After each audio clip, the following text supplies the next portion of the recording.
Hola, hola a todos los que están siguiendo estos videos de historia y política de la educación argentina. Vamos a iniciar un nuevo video, ¿sí? Un capítulo nuevo. Este capítulo es bastante extenso. A diferencia de los videos anteriores que yo hacía hace un par de años atrás, donde, bueno, yo no tenía la posibilidad de mostrar el PowerPoint, etcétera. Bueno, ahora eran videos más breves, más cortos, yo separaba los temas. Ahora lo que estoy haciendo es juntando por capítulos, ¿sí? Varios temas y bueno, son videos más largos, ¿sí? De una hora y algo, ¿no? Son videos para el estudio, para escuchar, para ver, para ir viendo de a poco, para ir tomando apuntes, para acompañar la lectura. No son videos breves, ¿sí? No son para resolver problemas en 2 minutos. Pero bueno, es lo que yo les ofrezco a los estudiantes. Recordemos que estamos sobre todo trabajando como destinatarios los estudiantes, los profesorados de cualquier tipo de profesorado, de cualquier asignatura, ¿sí? En Argentina, que más o menos compartimos la misma materia en casi todos los profesorados prácticamente, con por supuesto salvando diferencias de programas, de bibliografías, pero en general hay dos textos que se trabaja mucho en esta materia, que es el texto de Adriana Puigros sobre historia y el texto de Arate Mariño, las lecciones, ¿sí? Y como les decía en todos los videos anteriores, siempre sumando algunas cuestiones más. Bueno, en este video en realidad vamos a ver varios temas, varios autores, ¿sí? Varios autores. Vamos a repasar un poquito. Bueno, lo vamos a llamar Civilización o Barbarie. Es el título del capítulo que le pone así, lo recrea de esta manera Adriana Puigros, haciendo, digamos, reflejo de un texto de Sarmiento que es Facundo, Civilización y Barbarie. Bueno, después vamos a analizar esto de la civilización o barbarie, ¿no? Muy, muy interesante cómo plantea, ¿no es cierto?, la autora este tiempo. Pero bueno, para repasar un poquito qué vamos a ver en este video. Vamos a comenzar con la cuestión de Rivadavia, ¿sí? La propuesta Rivadavia. Después vamos a trabajar con Rosas y Quiroga, ¿sí? Educación y rosismo. Después vamos a pasar a algunas cuestiones que tienen que ver con el liberalismo pedagógico de la generación del 37. Ahí vamos a ver algo de Alberdi. Y vamos a dar Sarmiento, que va a ser uno de los personajes principales de este capítulo, ¿sí? De Sarmiento vamos a extendernos un poco más. Van a ver que hay bastante texto porque, bueno, la intención es también poder leer también el texto juntos, que ustedes vayan leyendo el texto también acá desde el video. Pueden ir deteniendo, leyendo, haciendo síntesis. Después vamos a analizar dos obras de él, un poco la del Facundo, después también la de Educación Popular, ¿sí? El otro texto de él. Después vamos a ver otro personaje que es Marcos Sastre. Yo incluyo a Marcos Sastre. Me parece que es un personaje que hay que trabajarlo, ¿sí? Después vamos a trabajar con José Manuel Estrada, ¿sí? Y vamos a terminar con Juana Manso, ¿sí? Entonces varios personajes con una época abarcando una época más amplia. Y bueno, vamos a con paciencia ir desglosando cada una de estas partes. Si les parece, vamos a comenzar con Rivadavia, ¿no es cierto? La propuesta de este personaje. Bueno, vamos a empezar.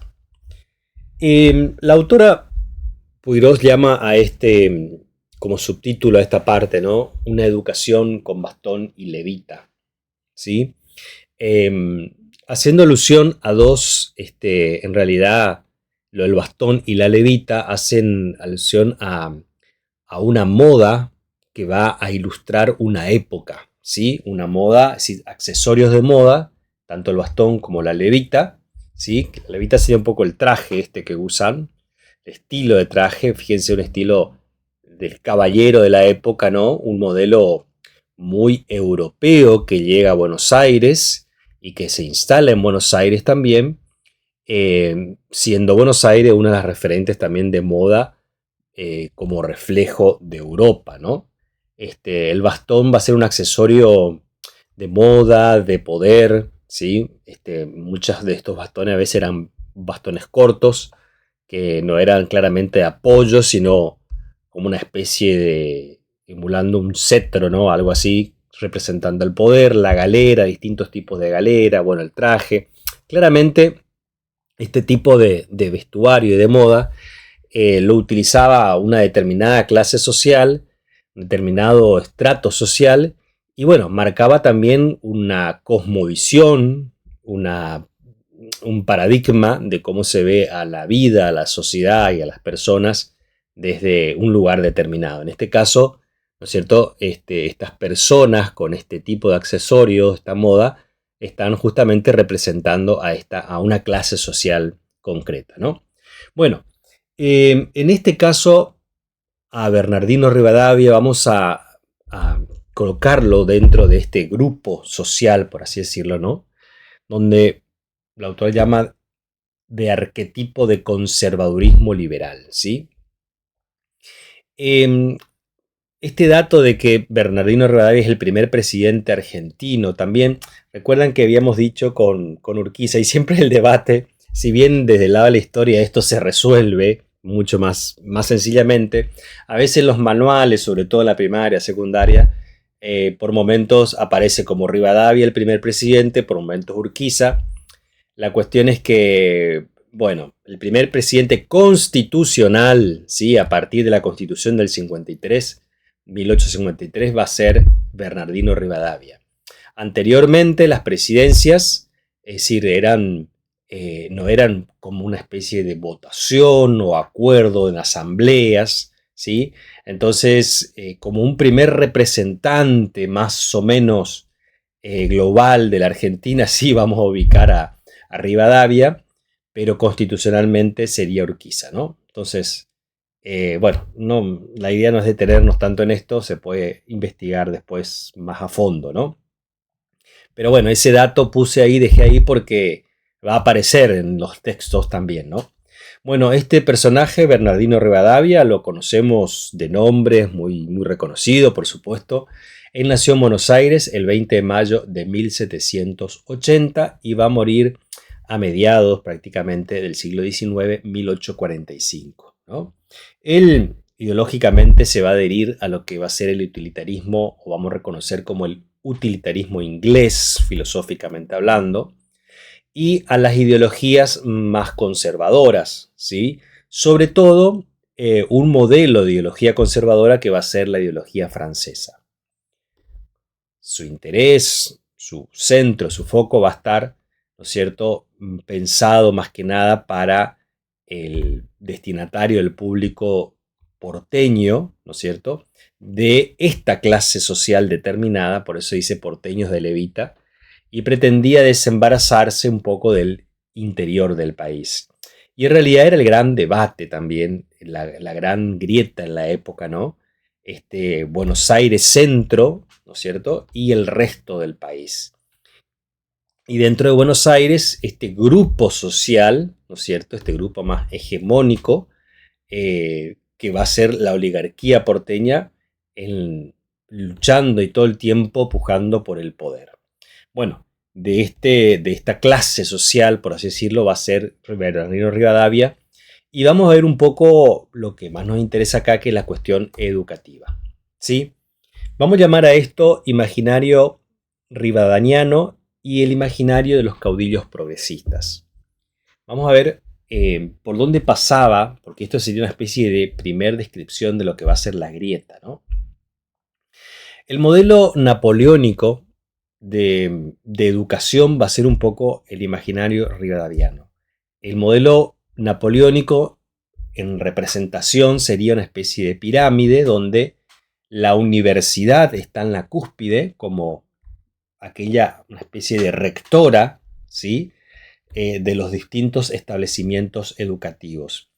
Y siempre va a haber una referencia, o sea, la universidad va a ser el referencial para todas las otras instancias de educación. Entonces, en la cúspide, en la cúpula, por así decirlo, en la parte más alta de la pirámide, vamos a ubicar a la universidad como la gran luminaria, por así decirlo, para todo el resto.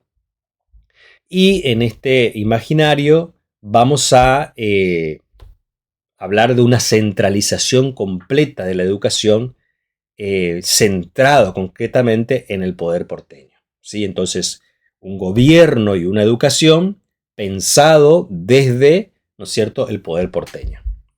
Y por otro lado, la grieta, por otro lado, la otra, digamos, la puja, la tirantez va a estar por el lado de las juntas protectoras de educación, que habíamos hablado, ¿no es cierto?, que se trataba en que ellas lo que hacían básicamente era promover la educación popular y que si la educación llegue a más personas y se pueda, por así decirlo, expandir la oferta educativa, ¿no?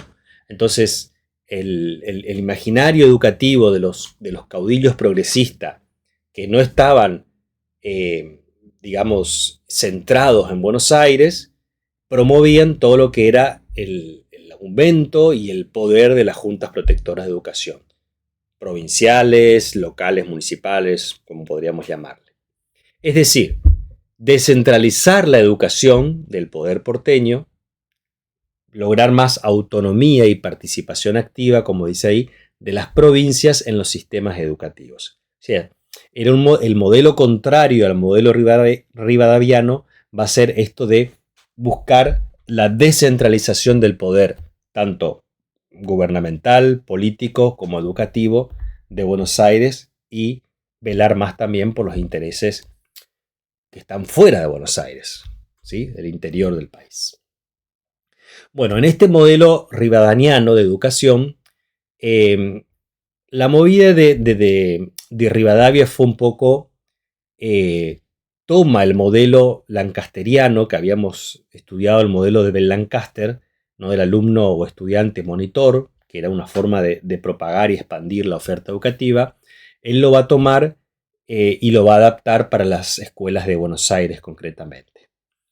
Él también va a decretar la obligatoriedad escolar, ¿sí?, y va a dar mucha, digamos, fuerza, y va a propugnar un poquito la educación para las niñas, que esto va a ser una novedad, ¿no? Porque si bien ya también con Urquiza se dio esto de que la educación primaria, estamos hablando, ¿no es cierto?, sea mixta, Rivadavia le va a seguir dando también fuerza a esto, de que la educación también tenga lugar en la educación, la propuesta educativa primaria, las niñas, ¿no es cierto? Que es algo que va a ser novedoso, ¿sí? Entonces, esto nos lleva a pensar de que hasta el momento, ¿sí?, no solo que una clase social nomás estaba como, tenía la posibilidad del estudio formal, sino que dentro de esa clase social son los varones. Ahora estamos empezando a abrir ese abanico e incluir a las mujeres. Muy bien. Bueno, él promueve, como dice ahí, el desarrollo de la educación media. Va a ser uno de los primeros que va a empezar a pensar a la educación media. Es decir, todavía muy incipientemente, la educación media hoy llamando secundario, ¿no? Y en esta educación media, sobre todo pensando desde el modelo imperial, ¿no es cierto?, napoleónico, como decíamos recién, pensar en una educación media que prepara, que estimula para la vida, para la enseñanza de la ciencia, la vida universitaria, ¿no?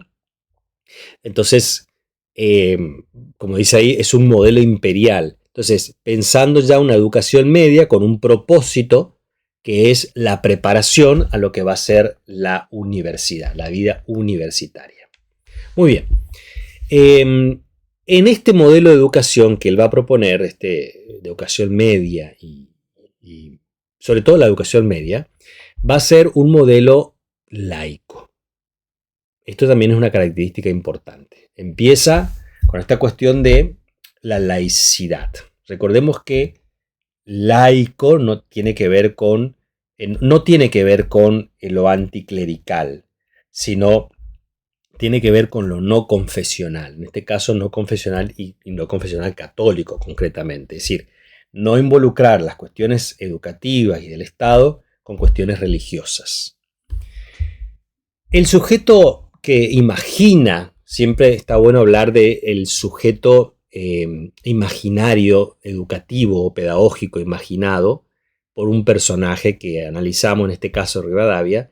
El sujeto pedagógico que él va a pensar es un sujeto más bien aislado del resto del país, ¿no? Concentrado y centrado en Buenos Aires, sobre todo en lo que va a ser el poder porteño, con una mentalidad sí moderna, progresista, utilitarista, más economicista, pero con una particularidad que es un poco desinteresado del contexto social, es decir, de aquello que lo rodea.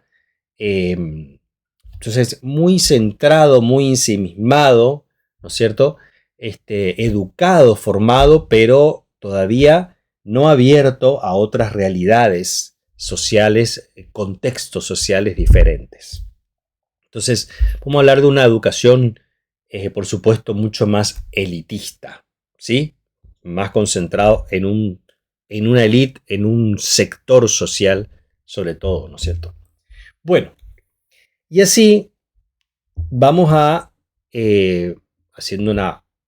pasando a otros personajes, saliendo un poquito de Rivadavia, que estábamos como concentrados en Buenos Aires y sobre todo en el poder porteño, vamos a ver algo que ya habíamos anticipado en el capítulo anterior, que es cuando hablábamos de liberalismo, hablábamos de estos personajes. Quiroga, llamado el Tigre de los Llanos, nacido en 1788 y muerto en 1835, y de Juan Manuel de Rosas, 1793-1877.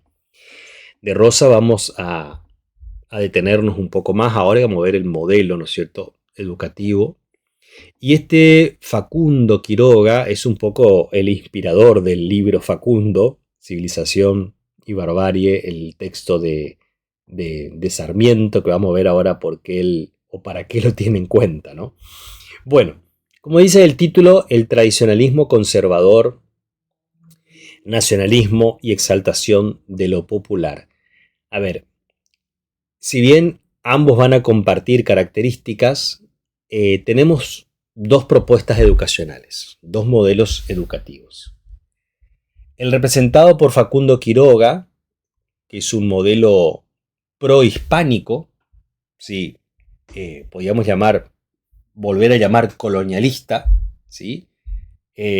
Pero con la característica, en algunos aspectos, colonialista hispánico, pero con la característica de ser localista. En lo que decíamos en el capítulo anterior, es como que estos dos personajes por así decirlo, se enmarcaban dentro de lo que era el colonialismo, pero desde un nacionalismo o desde un localismo, ¿no? Es como que para algunas cosas le convenía el modelo hispánico y bueno, lo tomaban y para otras cuestiones no. Entonces, vamos a hablar de una concepción colonial de la educación en Quiroga y fuertemente, casi obsesivamente arraigada a la Iglesia Católica. Tanto que su lema extremo va a ser religión o muerte, ¿sí? Es decir, no había ningún tipo de negociación en cuanto a la cuestión de la enseñanza religiosa.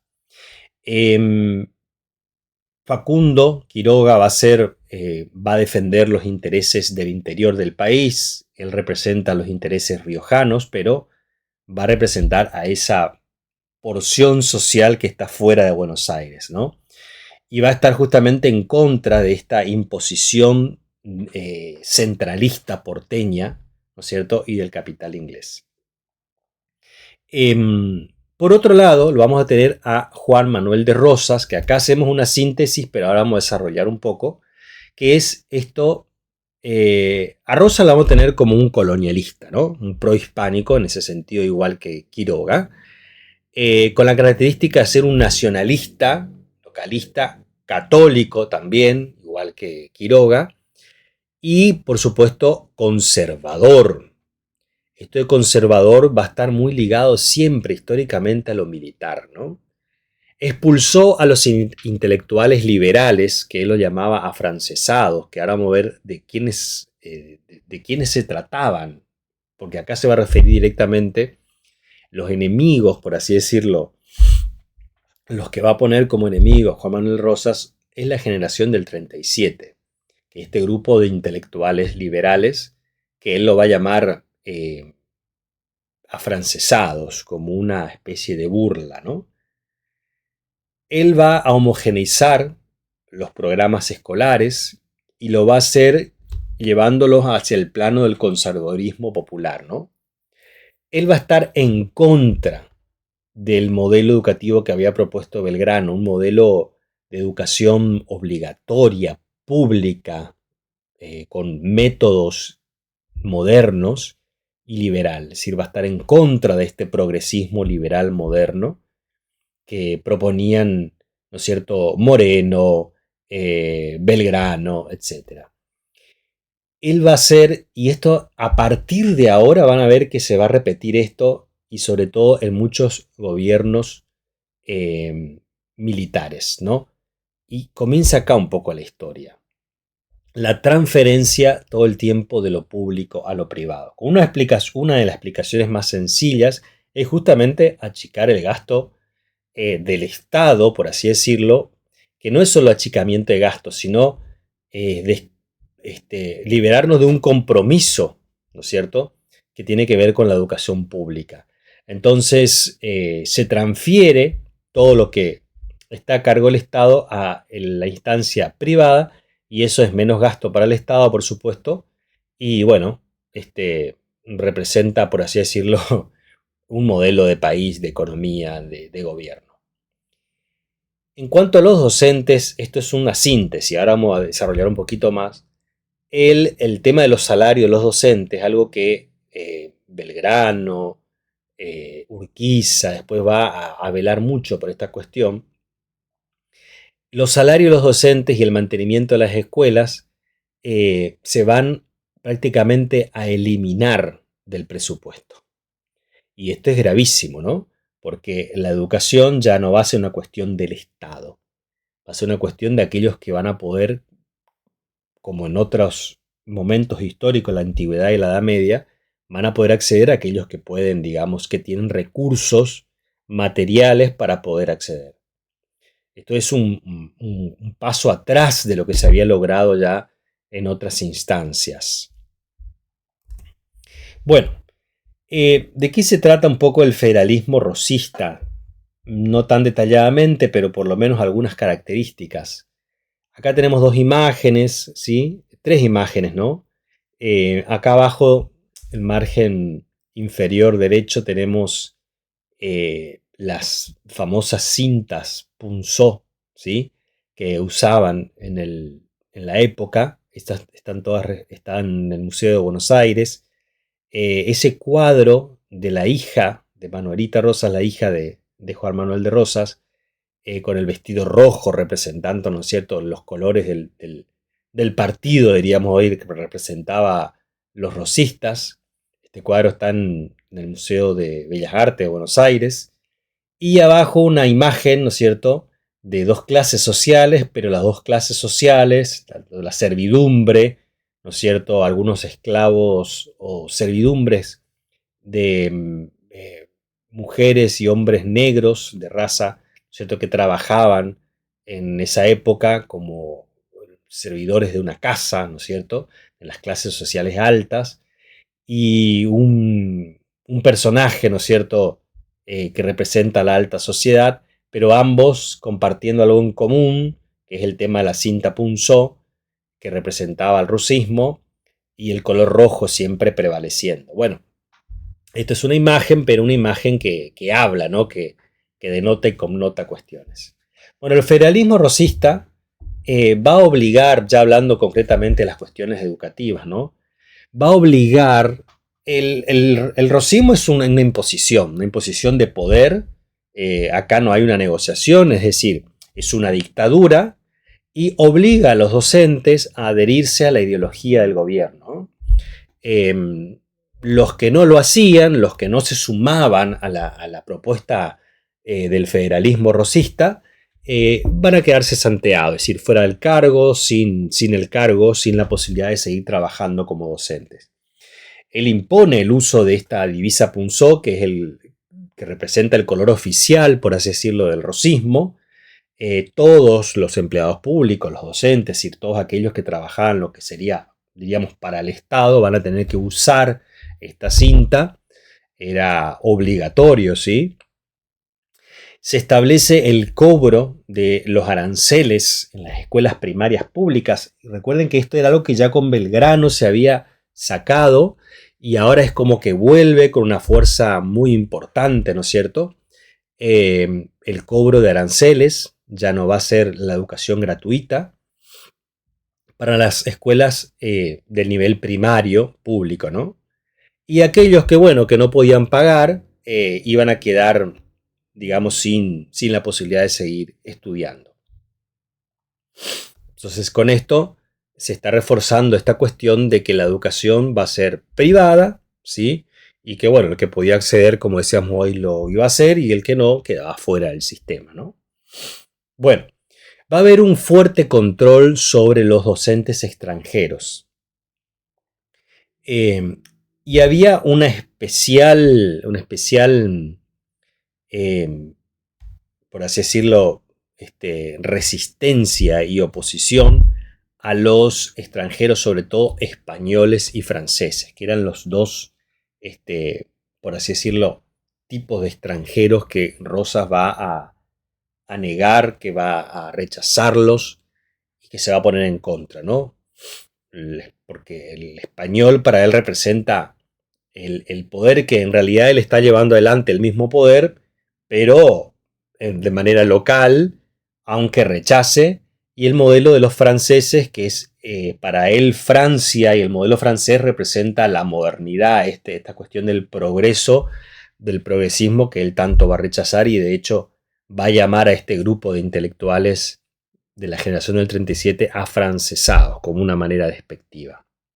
Entonces, como vemos, tenemos a nivel educativo un cambio muy grande, volvemos a la época colonialista y de una manera muy fuerte dictatorialmente, un retraso, ¿no es cierto?, un atraso en cuestiones de la modernización del sistema, pero sobre todo por medio de la fuerza, ¿no?, por medio de la imposición de ideología y de esta cuestión de que aquel que no pueda acceder, el que no pueda pagar, bueno, queda fuera del sistema.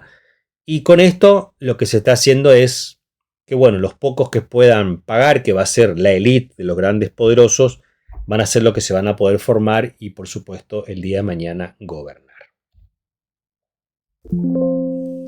Bueno, vamos a seguir con lo que vamos a llamar la contrapartida. Voy un poco rápido, sí, pero bueno, para tratar de no hacer tan largo porque hay muchos temas. Pero bueno, la contrapartida, vamos a llamarlo el liberalismo pedagógico del 37, ¿no? Por eso esta pregunta de qué se trata la famosa generación del 37. Algunos textos acá para hacer síntesis.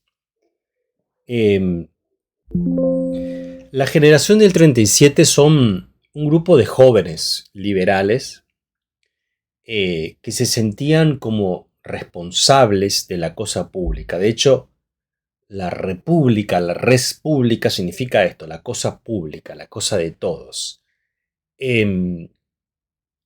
Son estos un grupo de jóvenes que de los cuales Rosa va a tener una fuerte oposición, justamente lo va a llamar afrancesados por sus ideas, porque ellos representaban a este liberalismo, a este modernismo, a este progresismo que venía un poco desde las ideas francesas de la Revolución de Mayo. Ellos tenían una fuerte creencia en el poder democrático y Rosas está imponiendo una tiranía. Entonces, ellos por supuesto van a estar totalmente en contra de este modelo, van a representar la democracia liberal y justamente van a ser los opositores al federalismo rosista, a la propuesta de Rosas. Querían hacer de alguna manera una revolución, pero de tipo moral, ¿sí? Una revolución moral más que material. Por eso ellos como que se autonombraban herederos legítimos de la patria, ¿no? Van a fundar lo que se va a denominar la Asociación de Mayo, que va a estar representada por los ideales de Mayo, los ideales de progreso, de democracia. Y, yendo hacia atrás, sería un poco como hacer surgir de vuelta, hacer resurgir esta gesta de Mayo, de la Revolución de Mayo, donde se grita, por así decirlo, por primera vez este deseo de tener una república independiente. Entonces, el modelo es el modelo francés de la revolución y los valores de este modelo francés, que va a ser la fraternidad, la igualdad y la libertad, que ellos van a reconocer como los valores de Mayo, ¿no? Como Mayo va a ser la representación de esos valores. Haciendo alusión, repito, a la Revolución de Mayo, del 25 de mayo. Bueno, ellos van a sostener la necesidad de tener un pueblo preparado, educado, ilustrado para ejercer la ciudadanía, ¿no? Para ser ciudadanos libres, independientes, hay que formar, hay que ilustrar a la sociedad. Entonces dicen, para adquirir dignidad y estímulo para el trabajo, para poder, son hombres que piensan el trabajo como la forma también de progreso social. La idea de un hombre libre, y un hombre libre en muchos aspectos, incluso libre, este liberalismo también, va a ser libre en sus creencias, no ya desde la imposición de una religión concreta, sino libres en general en lo que va a creer, como un hombre que decide por aquello que va a creer. Por eso ellos van a estar, digamos, enmarcados en esta cuestión de separar todo lo que es la sociedad civil, ¿no es cierto?, de lo que va a llamarse la sociedad religiosa. Esa separación de lo que vamos a llamar hoy Estado y religión, también dicho de otra manera. Bueno, algunos de estos personajes, por así decirlo, el ideólogo principal, el representante principal, el que se va a encargar de gestar con los principios, las ideas fundadoras de la generación del 37, va a ser Esteban Echeverría, nacido en 1805 y 1851. No vamos a detenernos en su figura, pero sí nombrarlo como el principal gestor. Y ahí tenemos una imagen del diario ya de la época, ¿no es cierto?, el diario El Nacional, la Nueva Argentina. Fíjense cómo era motivo de noticia nacional esto de el nuevo grupo que estaba surgiendo en Argentina, ¿no?, llamándolo la fundación de una nueva generación. Es decir, estamos narrando algo que era un hecho de conocimiento, ¿no es cierto?, nacional, por así decirlo, en los primeros periódicos de la época. Bueno, entre estos personajes vamos a tener a Juan Bautista Alberdi, nacido en 1810 y muerto en 1884, con su lema La educación para el trabajo. Bueno, ya con este lema estamos viendo que, o darnos cuenta de que del grupo de la generación del 37 va a ser un poco el que se va a ocupar de esta cuestión de la relación entre educación y trabajo y la importancia de esta relación, ¿no? Por eso es un poco el grupo el que se va a ocupar de la organización económica, ¿no es cierto?, y de las instituciones. Es decir, para hacer funcionar la sociedad hay que alfabetizar a la sociedad, hay que formarlos, hay que darles herramientas básicas de alfabetización. Y el otro elemento fundamental que va a proponer Alberdi es alfabetización y la enseñanza a trabajar. vuelvo a insistir, esto de enseñar a trabajar se refiere a un nuevo modelo social, a una nueva concepción de vida de trabajo. Es decir, el argentino ya trabajaba, ya tenía digamos, su manera y su cosmovisión particular, sobre todo la que venía de los pueblos ancestrales, de cómo se trabajaba o para qué se trabajaba. Pero claro, para esta nueva sociedad, para esta república naciente, hay una nueva concepción e idea de trabajo. Entonces, claro, estamos hablando de enseñar a trabajar, que sería enseñar a trabajar en este nuevo modelo de trabajo. Él va a estar en contra del catolicismo académico, es decir, todos ellos van a estar a favor de separar esta cuestión de lo religioso, de lo católico, la enseñanza del catolicismo, separar de las cuestiones académicas, ¿no? Bueno, en este punto por ahí uno puede detenerse un poquito más, pero no quiero meterme ahí tampoco, porque sería extender un poquito más esto, ¿no? Consideraba que la educación se subordinaba a la economía y a los cambios demográficos culturales, ¿sí? Por supuesto, los cambios demográficos, que son culturales además, van a provocar un movimiento o una necesidad de cambio económico. Y estos elementos, economía, demografía, cultura, tienen que ver con la educación. Entonces él va a decir justamente, bueno, la educación es la principal protagonista para poder regular un poquito todos estos cambios. Va a ser un propulsor, uno de los primeros, ¿no es cierto?, en proponer el ingreso de inmigrantes a la Argentina, principalmente o con el objetivo principal de provocar cambios de hábitos, ¿sí? Y hacer como una recategorización de los valores. ¿Sí? Con esto estamos diciendo no incorporar valores como, es decir, como diciendo no había valores, ¿no? A ver, vuelvo a lo mismo que la aclaración que hice con el trabajo. Por supuesto que Argentina vivía valores. Y esto quiero rescatarlo, ¿no? Porque si no es como que queda que estos hombres proponen, bueno, la instalación, la vivencia de valores. Los valores ya estaban. Lo que ellos proponen son otros tipos de valores, otros tipos de hábitos, otro tipo de cosmovisiones. Y bueno, propone un cambio de hábitos y de valorizaciones.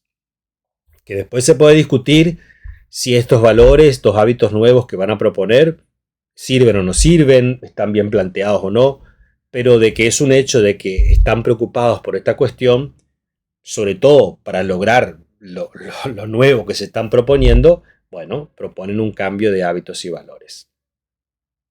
¿Cuál es, por así decirlo, el límite con este personaje? Uno de los límites que podemos decir de este personaje, esta época, es esto de que él borra, por así decirlo, al sujeto social real y se volvió muy abstracta su propuesta educativa, como muy idealista. Y terminó mirando más hacia afuera, con modelos de educación y de cultura francesa, ¿no es cierto? Preocupado más que nada también para integrar los valores de la laboriosidad inglesa y la eficiencia norteamericana. Fíjense como acá tenemos una síntesis de un poco de lo que quería Alberdi. Fíjense qué modelos él toma. Entonces, por eso esta crítica, ¿no? Es como que se encargó de mirar más hacia afuera que hacia adentro, por así decirlo, es decir, de rescatar los valores o lo que ya se tenía como pueblo, como cultura, y empezar a mirar solamente como válido aquello que viene de afuera. Entonces, en síntesis, como dice ahí, va a mirar la cultura francesa, la laboriosidad inglesa y la eficiencia norteamericana. Fíjense cómo hay una interesante síntesis acá de lo que él mira y lo que él piensa de que hay que incorporarlo a esta nueva Argentina para provocar estos nuevos cambios. Bueno, vamos a empezar con este personaje, vamos a estar un poco más de tiempo. porque es un personaje muy importante en la historia social, política, económica y educativa, entre otras, para la Argentina. Eh, de amor y odio lo llamo yo a este personaje porque la verdad es que despierta tanto amor como odio, según como uno lo mire, donde lo mire, y según lo que uno quiera también tomar de este personaje.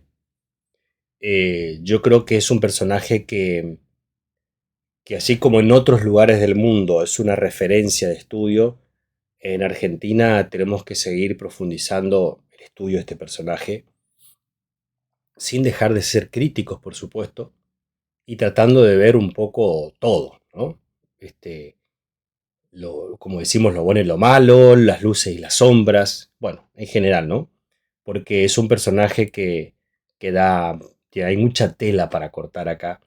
Y querramos o no, nos guste o no nos guste, es un personaje muy importante para la historia, la cultura, la economía y la educación en Argentina. Vuelvo a insistir. Bueno, una de las primeras cosas que siempre se rescata a nivel educativo y como crítica, pero que no va a ser el único, recién decíamos que Esteban Echeverría va a ser un poco el que va a mirar también al sistema educativo norteamericano. Domingo Faustino Sarmiento, nacido en 1811 en San Juan, Argentina, y muerto en Asunción en 1888, va a ser también de este grupo de la generación del 37, que va a ser un gran admirador de la cultura y el sistema educativo norteamericano. De hecho, él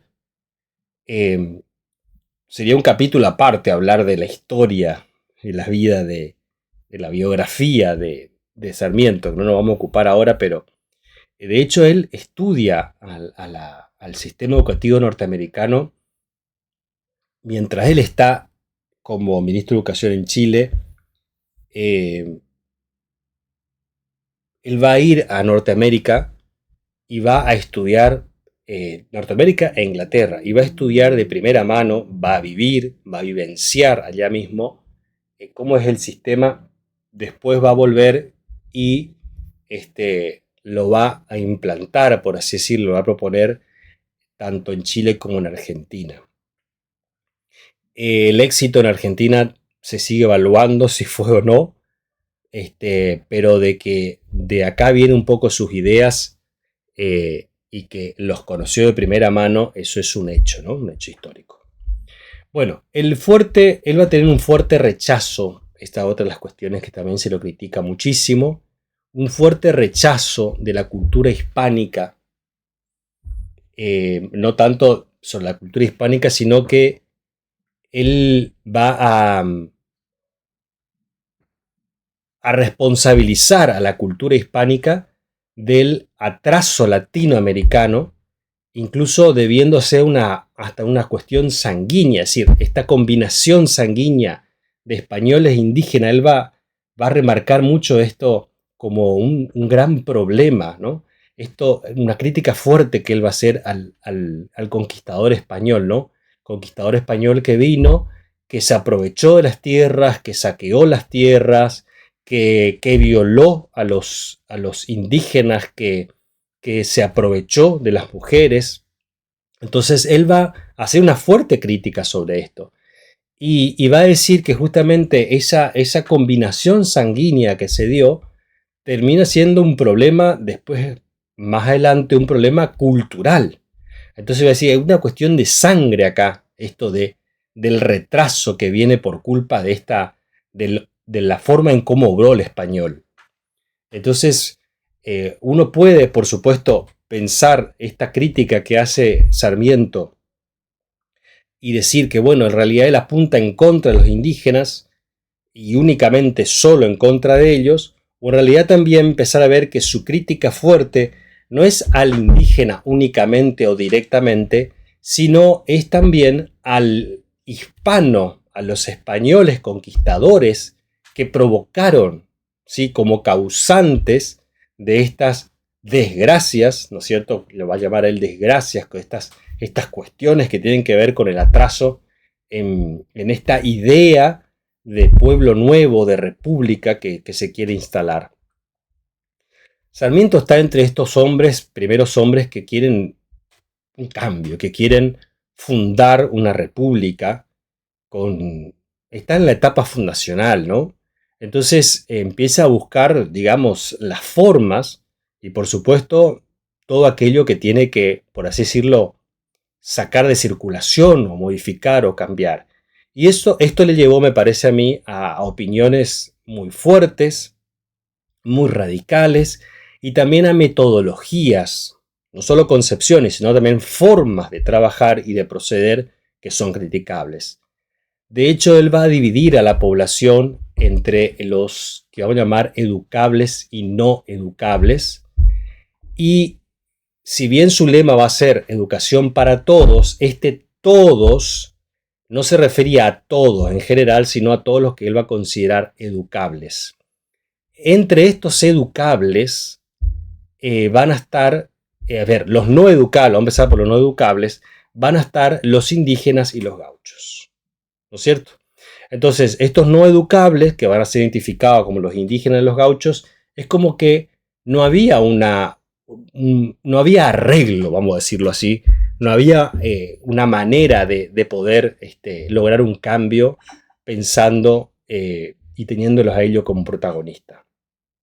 Entonces consideraba a la población indígena, a la población mestiza, que es esta mezcla del español con el indígena, culturalmente irrecurable. No hay manera, es decir, no son educables.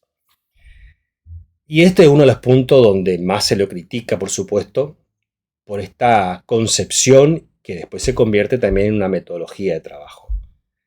Sostenía además que había que cambiar estas costumbres, esta cultura, este lenguaje, esta concepción, ¿no es cierto?, para poder justamente provocar estos grandes cambios y lograr un país industrioso. Es decir, la idea, esto que vengo insistiendo, ¿no?, la idea de trabajo, de vida de los pueblos ancestrales es totalmente diferente a la idea moderna, a la idea europea, incluso postcolonial, es decir, a partir de la Revolución Francesa también, de europea. Entonces, ni hablar de la norteamericana o de la inglesa. Entonces, acá hay un choque cultural, evidentemente, y que no va a ser el único representante Sarmiento. Van a haber otros, como por ejemplo vimos Alberdi, y vamos a ver otros. Es decir, Sarmiento no va a ser el único personaje que va a tener esta idea de que para que haya este cambio cultural, esta nueva cultura, costumbres y lenguaje nuevo para ser un país industrioso, es decir, a aprender a trabajar de otra manera y de otra concepción, no va a ser el único. Pero bueno, lo tomamos como personaje porque va a ser uno de los que más se va a destacar también por su metodología de acción, ¿no? Bueno, propuso dar a la población una educación básica, integral, para elevar su cultura.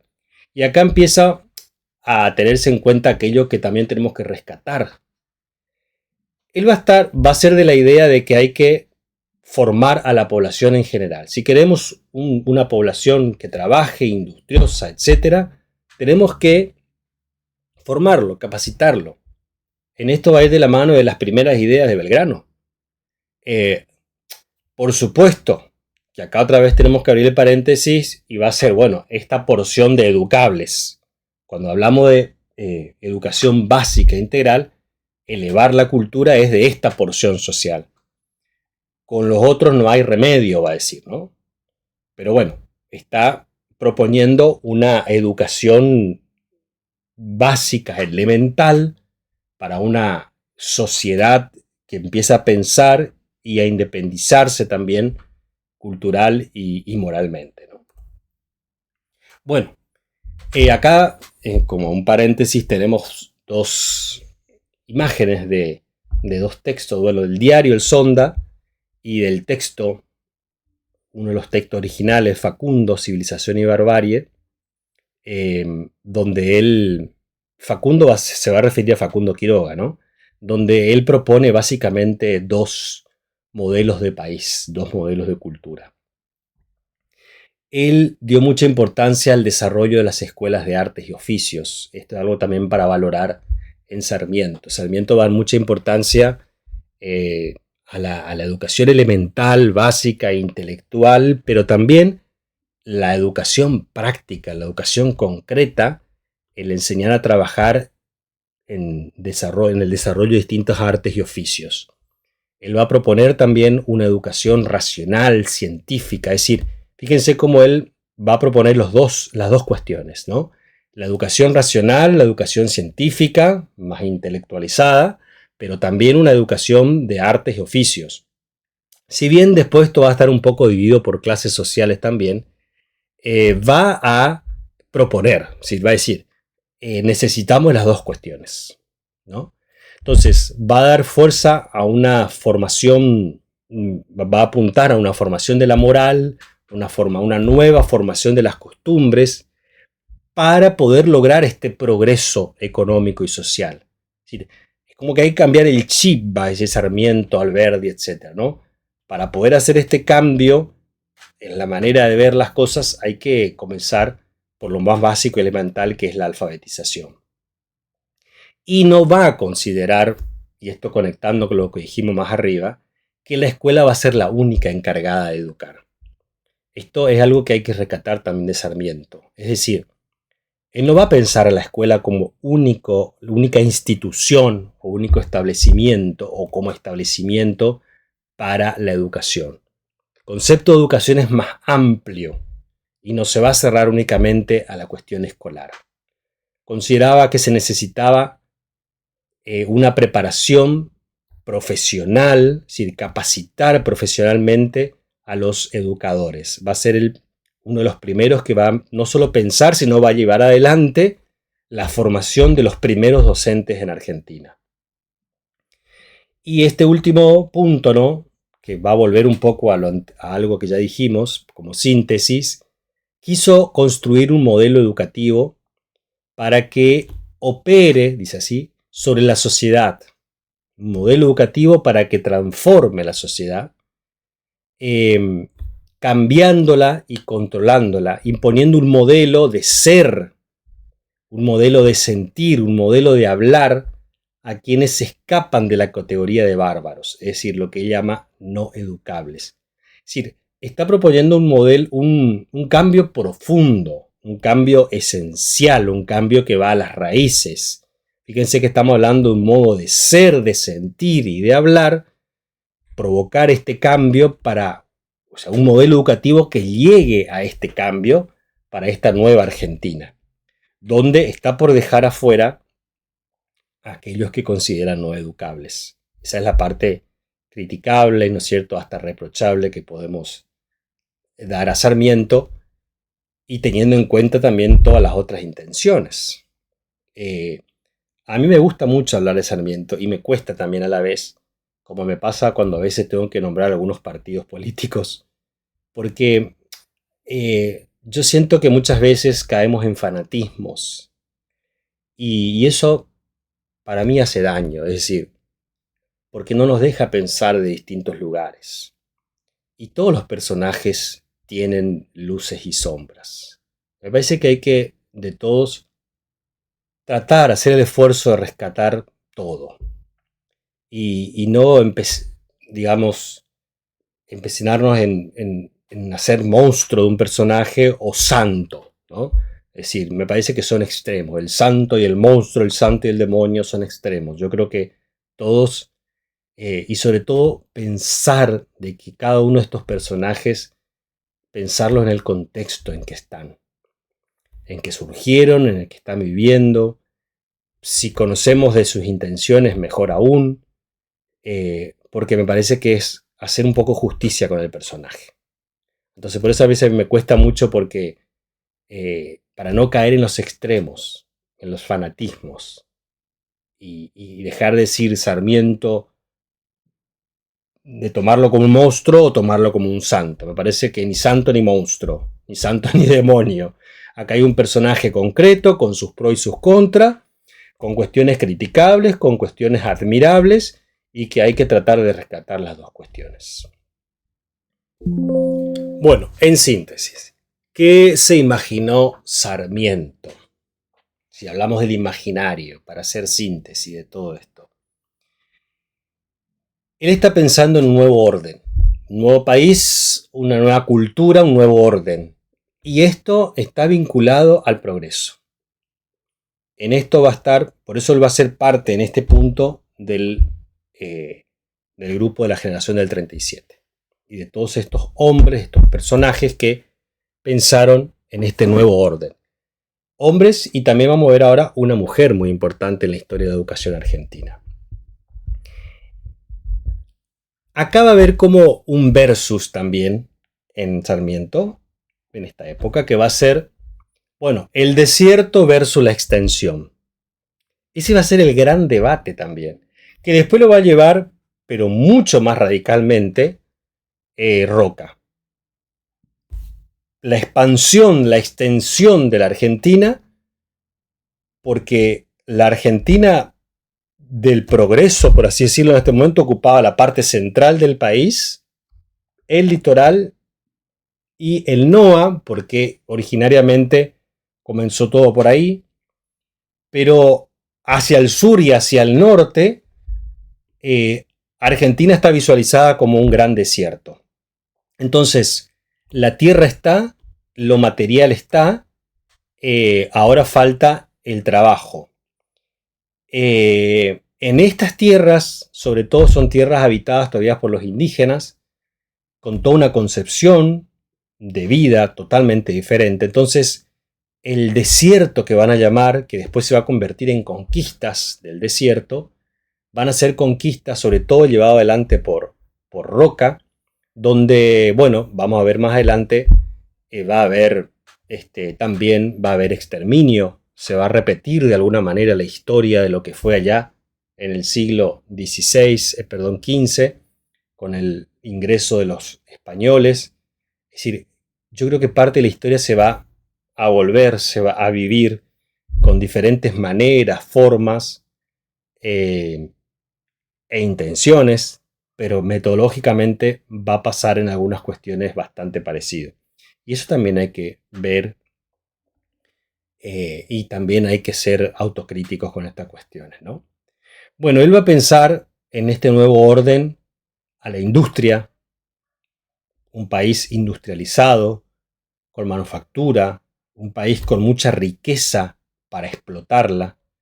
Va a hablar del comercio interior, es decir, el comercio hacia el interior de las provincias, la movilización de este comercio, más que todavía la expansión, o sea, el comercio exterior. Va a hablar de un reforzamiento de las economías locales, del comercio local, de una promoción y distribución de la población y del surgimiento de nuevas ciudades, ¿sí? Es decir, inaugurar, rehabitar y volver a hacer surgir algunas de las que ya existían y por algún motivo quedaron en el olvido, quedaron con mucho atraso. Entonces él va a dar una fuerza muy importante a revitalizar internamente el país.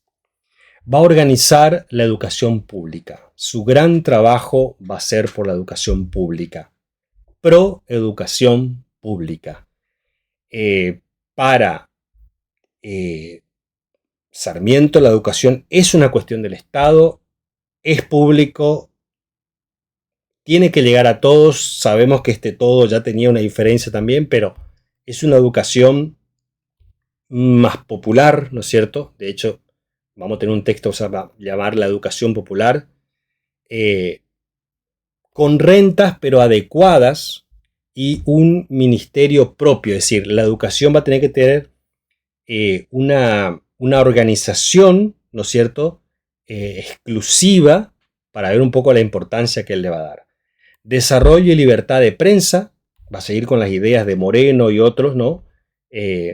Tiene que haber libertad de prensa, tiene que desarrollarse esto, tiene que haber libertad para la publicación ¿sí? Por eso también se va a encuadrar dentro de este grupo de la generación del 37. Una frase para ilustrar un poco el pensamiento también de Sarmiento, que está acá, que les dejo acá. El lento progreso de las sociedades humanas ha creado en estos últimos tiempos una institución desconocida a los siglos pasados. Es una institución puramente moderna, nacida de las disensiones del cristianismo y convertida en derecho por el espíritu democrático de la asociación actual. Hasta hace 2 siglos, dice Sarmiento, había educación, pero para clases gobernantes, para el sacerdocio, para la aristocracia. Pero el pueblo, la plebe, no formaba parte activa de las naciones. Te va a hacer una crítica fuerte, histórica, un revisionismo histórico que va a hacer Sarmiento, ¿no? Reforzando esta idea de que, bueno, la educación no era para todos, la educación era para un sector social, y él está proponiendo otra cuestión, ¿sí? Bueno, vamos a meternos un poco en uno de sus textos, escrito en 1845, llamado Facundo, Civilización y Barbarie. Bueno, en este texto, él, como les dije hoy, está como representando en la figura de Facundo, en este caso el Facundo Quiroga, va a representar la barbarie para él. Y básicamente en este texto lo que él está haciendo es representar 2 modelos, 2 proyectos de sociedad y de país. Son como antonomías, ¿no? La civilización y la barbarie. La civilización es un modelo de ciudad, es un modelo, por así decirlo, de la urbe, contra el modelo rural. La barbarie va a representar la ruralidad, ¿no? El campo y lo rural, pero visto de manera más despectiva, ¿no? La civilización va a representar lo moderno, lo europeo, el liberalismo. La barbarie, el latifundo. La barbarie es un poco lo que dejó la herencia española. Para él, la conquista española no dejó civilización, dejó barbarie, dejó atraso, ¿no? La civilización representa la razón y las formas constitucionales, la ley. La barbarie va a estar representada por los caudillos, concretamente Facundo va a ser el representante un poco de esta barbarie, ¿no? Va a representar el despotismo del poder. La civilización más bien el comercio, la agricultura, el progreso. Y en la barbarie la ganadería, pero esa ganadería semipastoril, de una economía más local, más interna, familiar todavía, sin esta mentalidad del trabajo y la ganancia en el trabajo para hacer crecer en cuanto a expandir y en cuanto a exteriorizarlo. Realmente son 2 modelos, 2 proyectos de sociedad, de país. Es decir, cuando nosotros por ahí vemos las características de la barbarie, podemos decir, bueno, pero ¿y qué tiene de malo también esto? Y miramos la civilización y decimos, bueno, pero esto también es lo bueno, de hecho es lo que se buscó. Y sí, porque son 2 modelos, son 2 formas. Él está criticando a una y proponiendo la otra.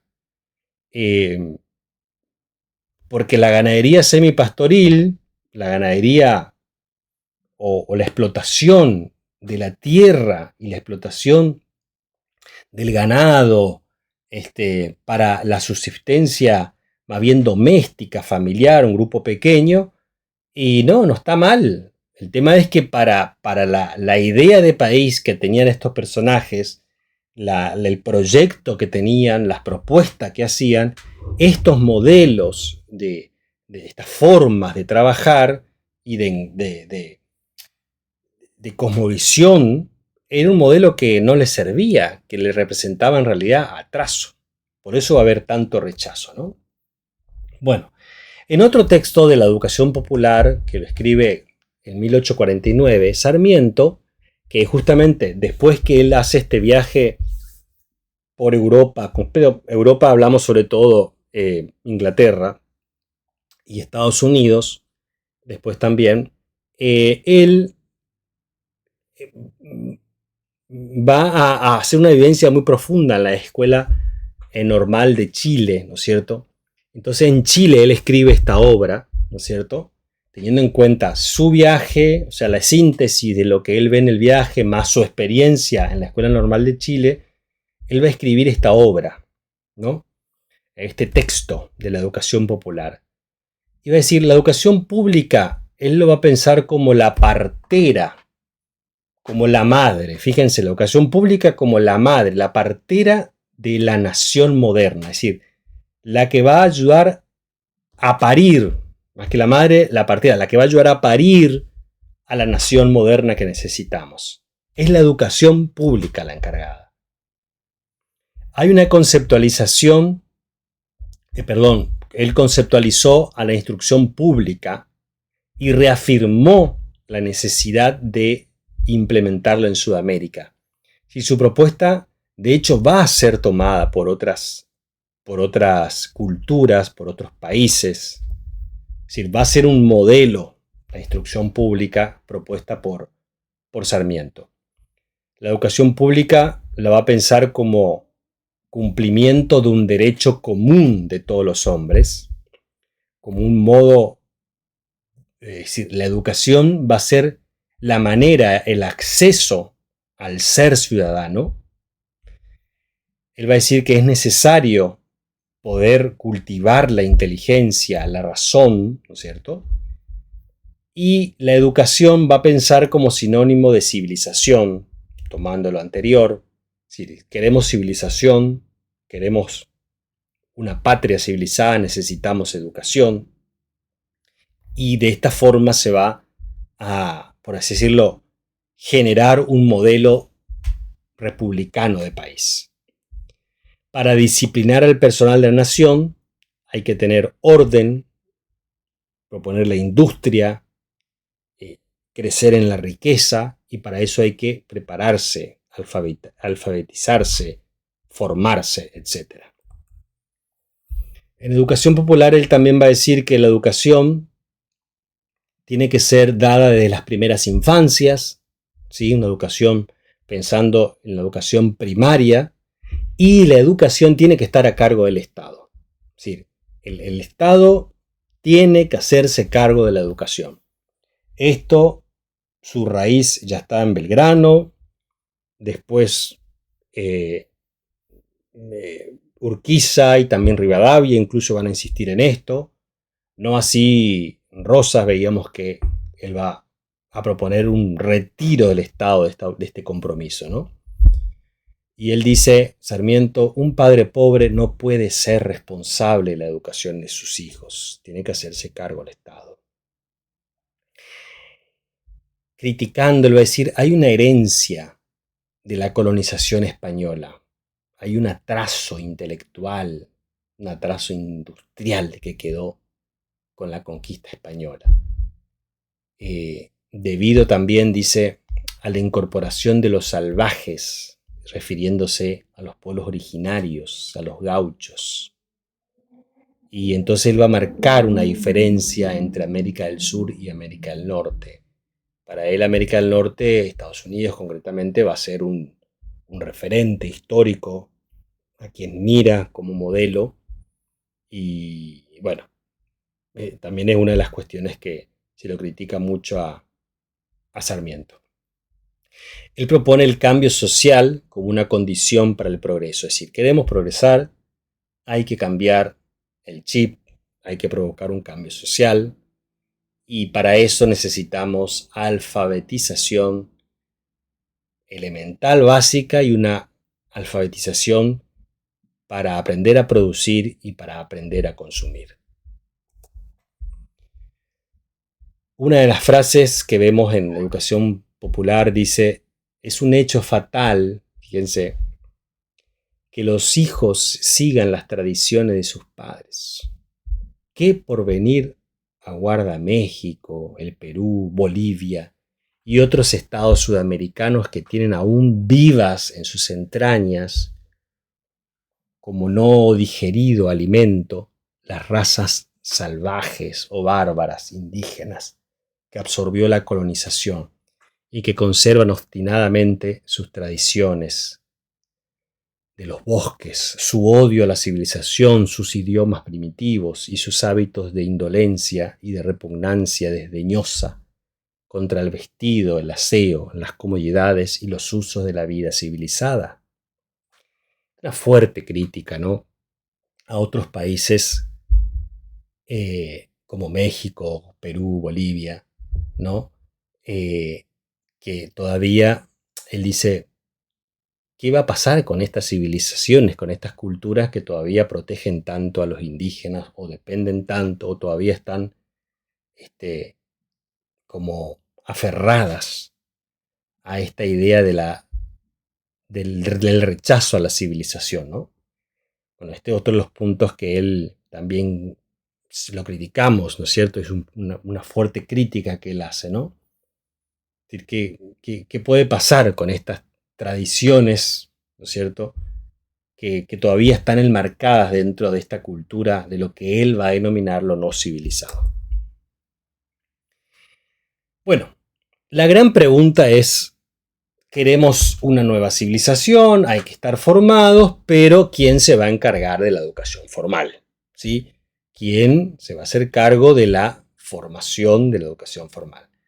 Entonces, como dice ahí, hasta fines del siglo XIX, no va a existir en Argentina una propuesta de formación inicial para los maestros. Es decir, esto se va a dar a partir de la existencia de las escuelas normales y la propuesta de Sarmiento. Es decir, las escuelas normales, que van a ser las escuelas encargadas de preparar a los maestros, es una propuesta concretamente de Sarmiento con un modelo de escuela y educación que él va a proponer. Los maestros titulados en ese momento eran muy pocos respecto a las necesidades educativas. Es decir, él está proponiendo un nuevo país con una formación de la ciudadanía para la civilización, pero no hay el material humano, por así decirlo, para la formación. Entonces va a necesitar formar. Por eso él dice, no hay maestros titulados, son muy pocos respecto a lo que se necesita. Por ello se permitía que impartieran enseñanza a quienes no poseían título. Entonces, había incluso hasta prohibición legal ya para ese tiempo, que se va a dar en el 1875 en la Ley de Educación de la Provincia de Buenos Aires. Ya estaba, digamos, la idea de que únicamente podían formar a la ciudadanía los maestros egresados de las escuelas normales, pero todavía no había un número suficiente, entonces se daba esta situación de que algunas personas seguían enseñando y como dice acá, con prohibición legal. Entonces, ante la falta de maestros, la enseñanza se daba en contextos y a través de sujetos, dice el autor, de los más variopintos, es decir, muy diversos. Entonces, ¿quién es lo encargado, por así decirlo, de formar, de educar a esta ciudadanía? Abogados, médicos, sacerdotes, religiosas, artistas, ¿sí? Algún estudiante avanzado que quedaba de lo que era el sistema del alumno monitor. Incluso dice personas que no pasaron por la escolaridad, pero que estaban alfabetizados. Es decir, no estaban los maestros todavía, había que formarlos y bueno, podemos decir hoy que los que formaban, los que educaban, los encargados de la educación, eran los idóneos, por así decirlo, ¿no? Que era, como dice ahí, de un variopinto grande, de una diversidad grande de profesiones y de saberes y conocimientos. Bueno, esto voy a pasar un poquito, después pueden leer si quieren. Para comenzar con un nuevo personaje. Voy pasando ahí, saltando un personaje a otro, pero para ver un personaje muy importante que por ahí no se lo tiene mucho en cuenta. Es un uruguayo, Marco Sastre, nacido en 1808 y muere en 1887. Es un periodista, un pedagogo y director de escuelas e inspector de escuelas. Hay una imagen fotográfica ya de él y una imagen fotográfica también de las primeras aulas de estas escuelas tipo normales, con los famosos pupitres y de una educación mixta, fíjense, varones y mujeres juntos, ¿sí? Bueno, esta es una imagen muy interesante para empezar ya a ilustrar una época ya de una Argentina ya avanzando en los tiempos. Estamos hablando de ya de fines del 1800, segunda mitad del 1800, del siglo XIX. Vamos a pasar ahora al siguiente, a los dos últimos, que va a ser José Manuel Estrada, y después vamos a ver una mujer, ¿no es cierto? Muy buena, muy valiente, que me gusta siempre hablar de ella, ¿no? José Manuel Estrada. Él nació en Buenos Aires y murió en Asunción, ¿no? En Buenos Aires en 1842 y muere en Asunción en 1894. También muy conocido en la historia de la educación argentina. Él va a ser escritor, es publicista, orador, un gran intelectual. Va a llegar a ser diputado. De hecho, él va a estar en el Congreso, primero en el Congreso pedagógico, el primer Congreso pedagógico, en 1882, después en 1884 va a estar en la discusión, y uno de los proyectos que se va a discutir en Cámara de Diputados va a ser el proyecto de educación de él, que finalmente gana, ¿no es cierto?, el de Pisurno, que es lo que va a ser después la ley 1420. Es decir, un docente, un intelectual y es un político. O sea, el diputado estaba digamos, metido y trabajaba desde adentro también la cuestión política. Una frase de él: ser profesor, dice, es la elección de una forma de vida, ¿no? Esta idea de la profesión docente como un estilo de vida, ¿no? Que se asume desde la labor diaria, las exigencias, la lucha, el agotamiento, la esperanza y la alegría de hacer lo que eligieron ser. Esta cuestión de lo vocacional como muy fuerte.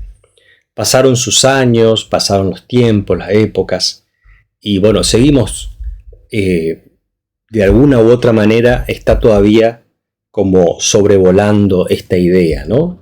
Que para ser docente y para sostenernos en la docencia tiene que haber este factor vocacional que podemos llamar para poder sostenernos, ¿sí? Porque muchas veces nos cuestionamos, hablando de la actualidad, ¿no es cierto?, de cómo uno sigue, sobre todo en momentos más críticos que nos toca pasar, qué es lo que nos motiva, qué es lo que realmente nos lleva a seguir en este trabajo, en esta profesión.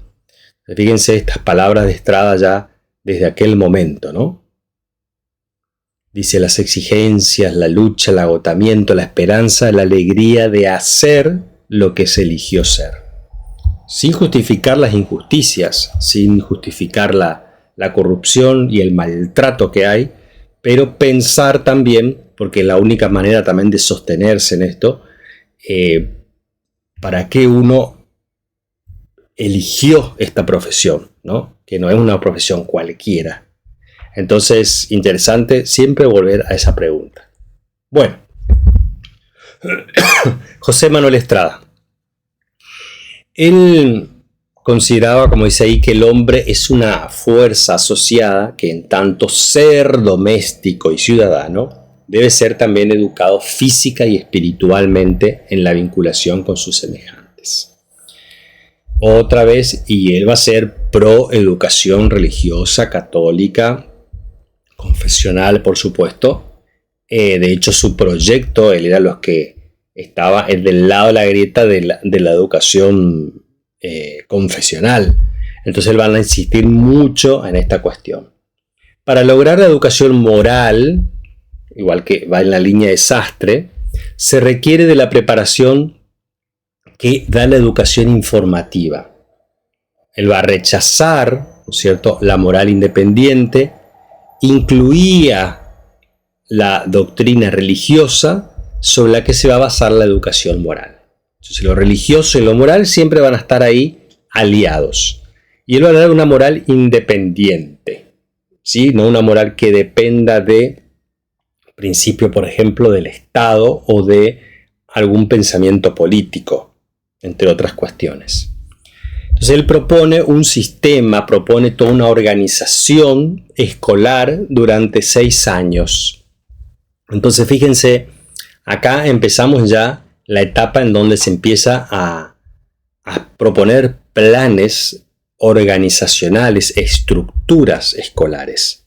Entonces la propuesta de Estrada es que haya una escuela infantil mixta, ¿sí? Aclaramos ahí, ambos sexos. Esa primera etapa, la escuela infantil, va a durar 2 años. Después vamos a tener, en la etapa siguiente sería la escuela primaria elemental. Ahí sí se va a dividir por sexos y va a durar 2 años. Incorpora acá la enseñanza de la escritura inglesa. Fíjense cuando ya aparece esto del inglés, ¿no es cierto?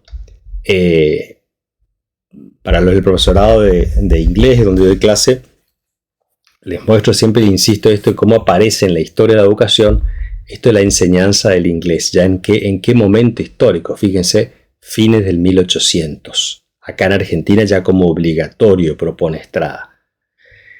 Después una escuela primaria superior. Tenemos la escuela primaria elemental y la superior. Esta va a incluir también 2 años. No va a ser mixta, es decir, solamente mixto, ambos sexos van a ser los primeros 2 años cuando son infantiles.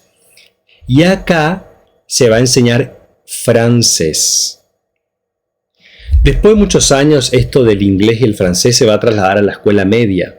¿Sí? También recuerdo en la época que yo estaba, en el secundario, y hasta el día de hoy también hay, muchas escuelas, sobre todo en las escuelas públicas, ¿sí?, de gestión estatal, estaba siempre el idioma francés y el inglés. Después fue priorizándose el inglés. En el caso de Misiones se incorporó portugués, pero en muy pocas escuelas. Es un proyecto que fracasó bastante también, y lo que perduró y prevaleció fue el tema del inglés.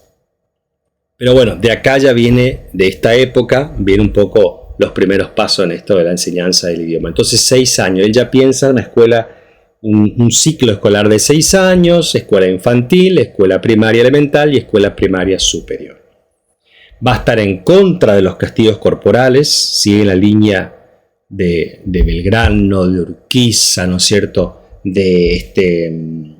habíamos dicho, de Sastre. Bueno, propone el tema de juegos y recreos. Aparece esta idea de la recreación, del tiempo libre, por así decirlo, que vamos a llamarlo el recreo, donde el alumno pueda, ¿no es cierto?, justamente distraerse, cambiar de actividad. Después, más adelante, el recreo va a ser algo organizado, porque el recreo, si bien era libre, era controlado, pero aparece en escena esto del juego, de lo recreativo, ¿sí? Y con esta clara idea de que, bueno, todo esto en realidad es para que mejore la calidad del aprendizaje. Es decir, el alumno se distrae, después vuelve al aula más desestresado y tiene otra predisposición para aprender. Entonces, fíjense cómo varios elementos ya nuevos van a aparecer en este momento. Él afirma que los maestros, sigue la línea de Sastre, deben ser formados y deben ser formados en las escuelas normales. ¿Sí? Las escuelas normales, las escuelas donde Sarmiento había, junto con Juana Manso, como era ahora, establecía, ¿no?, el lugar, digamos, prácticamente el único lugar donde se iban a formar los maestros. donde todavía, y había también formación religiosa, quiero aclarar, era también confesional. Debían ser formados en la escuela normal, ¿sí?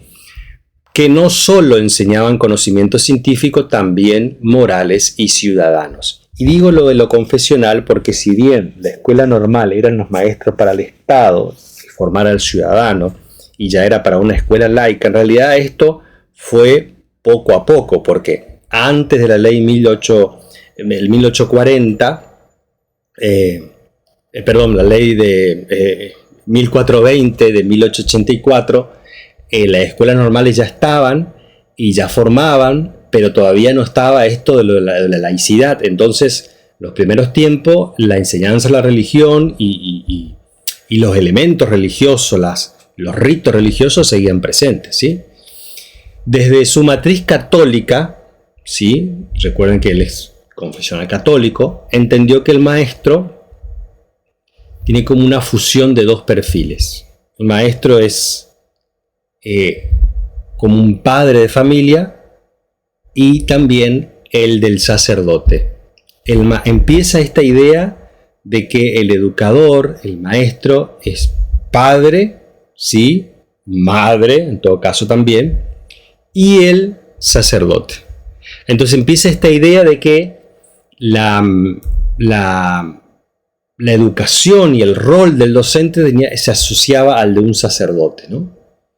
Con todo lo que eso implicaba. Al tal punto que muchos maestros, estaba tan fuerte esta idea, muchos maestros optaban por el celibato, la castidad, no se casaban, no tenían familia para dedicarse pura y exclusivamente a la cuestión de la educación, ¿no? Le atribuyó dos funciones al maestro, el de ministro de la verdad, simultáneamente al de hombre del progreso.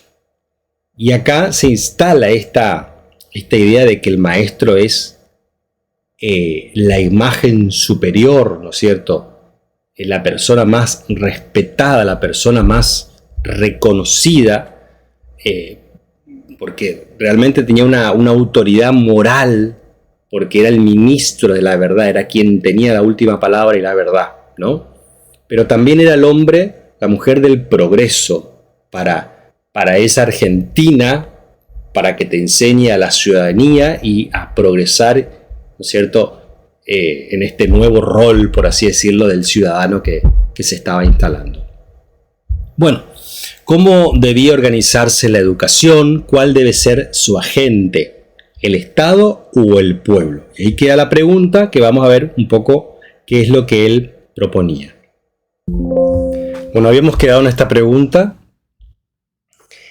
de cómo debió organizarse la educación, cuál debe ser su agente, el Estado o el pueblo. Es decir, la educación estradiana, vamos a llamarla, de José Manuel Estrada, ¿no?, se constituía sobre los principios religiosos, fuertemente arriesgado lo religioso, y debía promover, a partir de ello, la construcción de una sociedad libre y democrática. Acá vemos los ideales, ¿no es cierto?, presentes en la época. El Estado, va a decir Estrada, es parte de la sociedad civil. La sociedad preexiste al Estado, está antes que el Estado, y por ello está de acuerdo a la idea de descentralización de la educación del Estado. Él va a pensar una educación descentralizada, más autónoma de las cuestiones del Estado. Donde el Estado se haga cargo, sí, pero que la educación no esté, por así decirlo, obligada al Estado, o sea, ser como una servidora del Estado. Bueno, y así vamos a llegar a este nuevo personaje, ¿sí?, que me parece muy importante resaltarlo, que es el de Juana Manso, ¿sí? Esta mujer educadora, escritora, una gran periodista, también se dedicó a la traducción. Ella nace en Buenos Aires en 1819 y muere en 1875. Es considerada una libre pensadora, ¿sí? Una mujer con espíritu libre, con libertad. Que resaltar esto en esta época es algo muy importante, ¿no? Juana Manso era pro educación, pro vida, ¿no es cierto?, laica, más protestante. Tenía un espíritu, como dice ahí, inquieto, ¿sí? Un espíritu revolucionario. Ella, como que era una mujer revolucionaria que buscó una transformación, un cambio, un giro, y vamos a ver ahora para la época todo lo que se animó y se propuso e hizo para lo que es la época, algo muy como atrevido, todo lo que ella pudo lograr. Juana Manso tuvo contactos con la generación del 37. Era muy difícil en esa época para una mujer formar parte de un círculo de varones intelectuales, de escritores intelectuales. De hecho, las mujeres que escribían no firmaban, siempre o era un seudónimo, o para que eso tenga cierto éxito tenían que como contratar o hacer vínculo con algún hombre que sea el que firme la obra, etc. Esto es algo también conocido en la historia y esto pasó en la educación. Juana Manso luchó contra el esclavismo, contra los métodos de enseñanzas anacrónicos. Por supuesto va a estar en contra de los castigos corporales, va a dar mucha fuerza también en eso. Se opone, al lugar o no lugar que la sociedad dogmática católica, o sea, coloca a las mujeres. Ella, por supuesto, va a ser una gran defensora del lugar de la mujer en la sociedad. Y va a decir, bueno, cómo en realidad también esto de lo moral religioso también afecta al lugar de la mujer en la sociedad. Ella es una gran crítica sobre las diferencias sociales que existen en educación. Todavía había diferencias sociales y había todavía escuela de la élite, escuela elemental, etc. Y fue una gran colaboradora con Sarmiento en las instituciones escolares donde se dedicaban a la formación de maestros. O sea, en las escuelas normales ella se va a dedicar muchísimo a la formación de los docentes. Va a ser una gran escritora, se va a dedicar a publicar, donde ella empieza a afirmar ella como escritora, lo cual, como digo, para la época era todo un desafío, ¿no? Dirigió la primera escuela mixta que había creado Sarmiento. Bueno, Juana Manso, decíamos recién, ella rompe con un modelo de sociedad y de cómo ver al hombre y la mujer.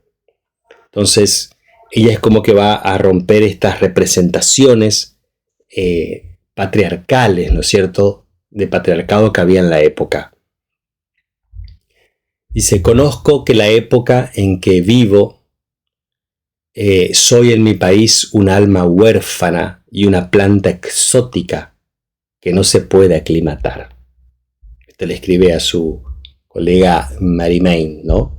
Así como esta conciencia de lo que ella está haciendo, de lo que ella está provocando en la sociedad, ¿no? Y cómo también ilustra la época.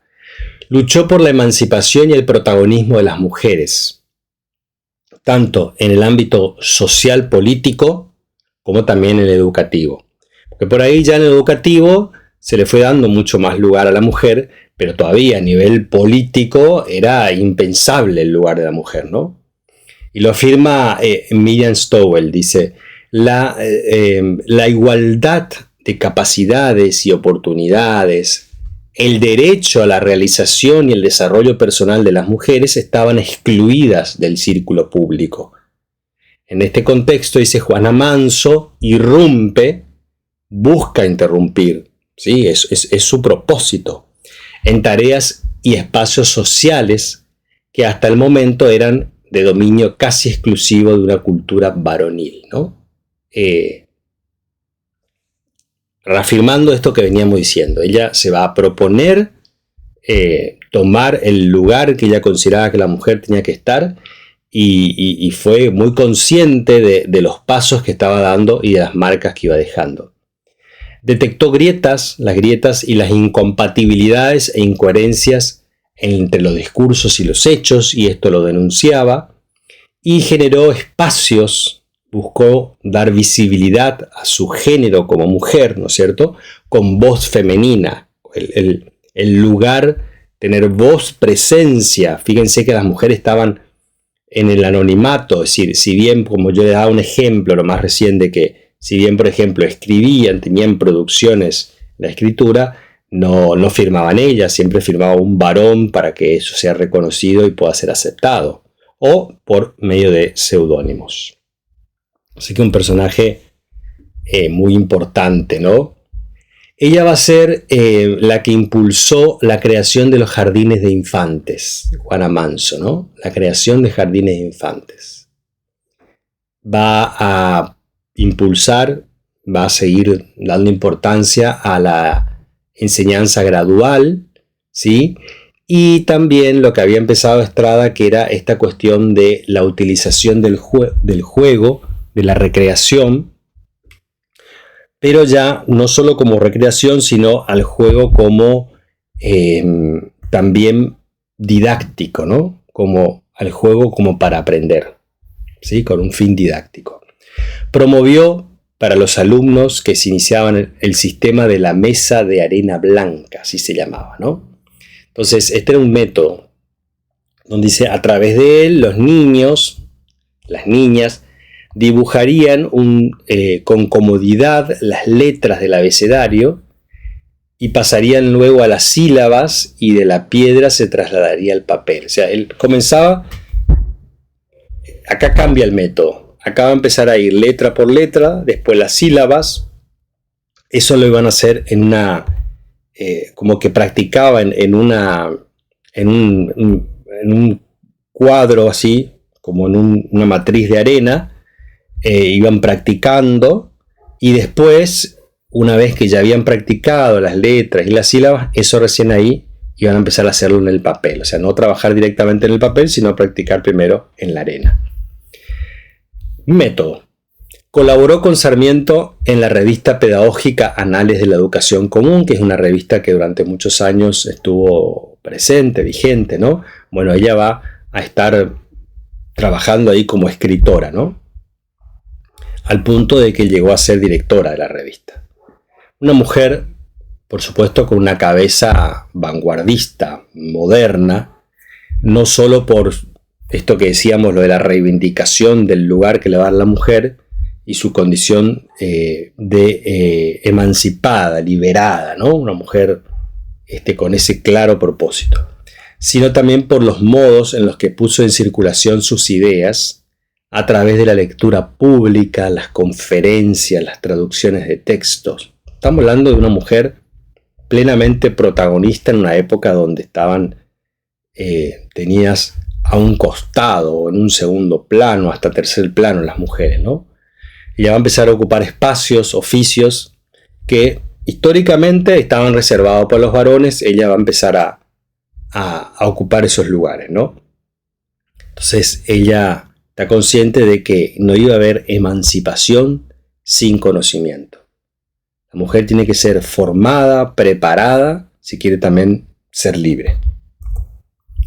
Bueno, acá yo quise detenerme en algunas frases de ellas que me parecieron frases célebres, muy importantes, ¿no? Cada uno es lo que es y no lo que debería ser.